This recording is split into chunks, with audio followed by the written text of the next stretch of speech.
Sinasabi sa aklat ng Roma, sapagkat ang kabayaran nga ng kasalanan ay kamatayan.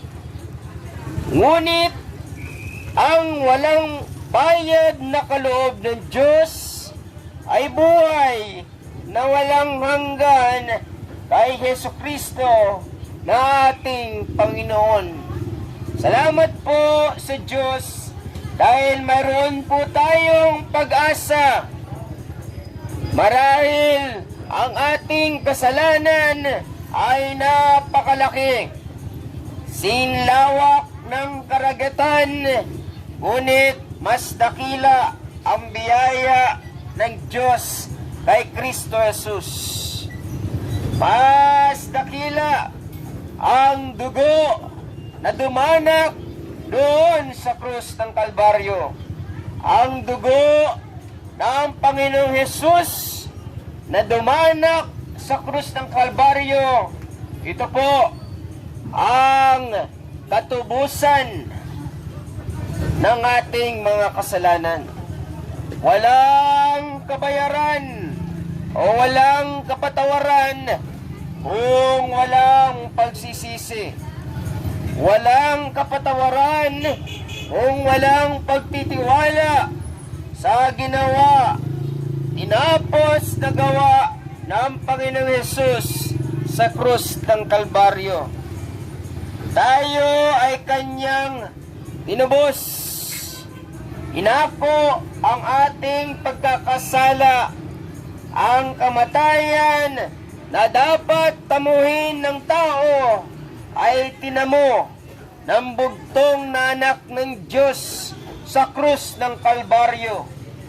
Si Jesus ay binaboy ng tao, nilatigo, sinampal, sinuntok, tinadyakan, pinatungan ng koronang tinik, dinuraan, pinaglaruan, at daladala niya ang kasalanan mo at kasalanan ko hanggang ipako siya sa krus ng Kalbaryo.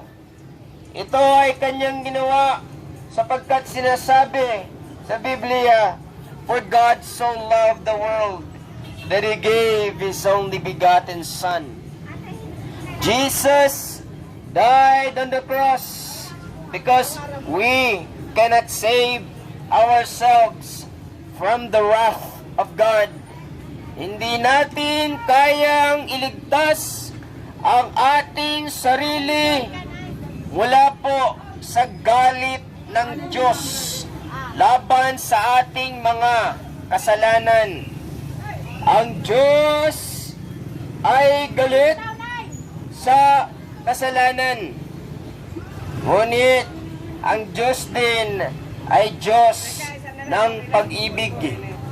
Inibig niya ang tao noong panahon na tayo ay mga mahihina, mga walang kakayanan na iligtas ang ating sarili. Noong tayo ay makasalanan, si Jesus ay namatay sa krus ng Kalbaryo. Romans chapter 5 verse 8, "But God commendeth His love toward us, in that while we were yet sinners, Christ died for us."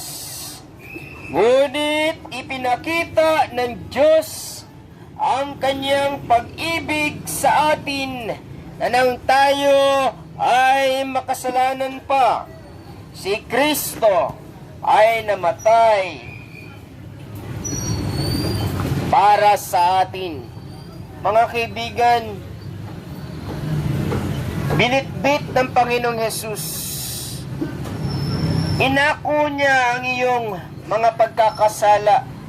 Ibinigay niya ang kanyang buhay upang magkaroon ka ng kapatawaran sa iyong mga pagkakasala. Dahil pananagutan ng tao ang kanyang pagkakasala sa Diyos. sisingilin tayo ng Diyos sa ating pong mga pagkakasala laban sa Kanya. Ngunit, isinugo niya na ang Kanyang bugtong na anak na si Jesucristo. Pinatay na niya ang Kanyang bugtong na anak alang-alang sa atin.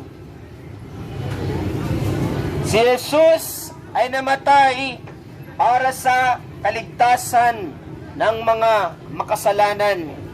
Mga kaibigan, kailangan tayo ay magsisi sa ating mga pagkakasala at tanggapin ang ginawa ng Panginoong Hesus sa krus, na siya ay namatay upang tubusin ka sa iyong pagkakasala, na si Jesus ay namatay upang maayos muli ang ating kaugnayan o ugnayan natin sa Diyos.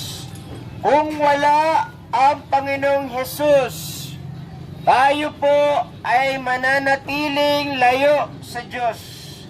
Kung wala ang Panginoong Hesus, tayo ay mananatiling makasalanan at mamamatay na makasalanan at pagbabayaran ang ating mga kasalanan doon sa lawa ng apoy. Mga kaibigan, dakila po ang ginawa ng Panginoong Hesus, na binigay niya ang Kanyang buhay para sa katubusan ng sangkatauhan. Ibinigay ni Kristo ang Kanyang buhay upang tamuhin mo ang langit, upang tamuhin natin ang tunay na kapatawaran at maayos na ugnayan sa Diyos. Mga kaibigan, ito po ang mabuting balita na ibinigay ng Panginoong Hesus ang Kanyang buhay. Siya ay namatay, inilibing at muling nabuhay. Isang senyales hudyat na tinanggap ng Diyos ang Kanyang buhay bilang kapatawaran sa ating mga kasalanan. Sakripisyo para sa ating mga pagkakasala, para mailigtas tayo mula sa kasalanan.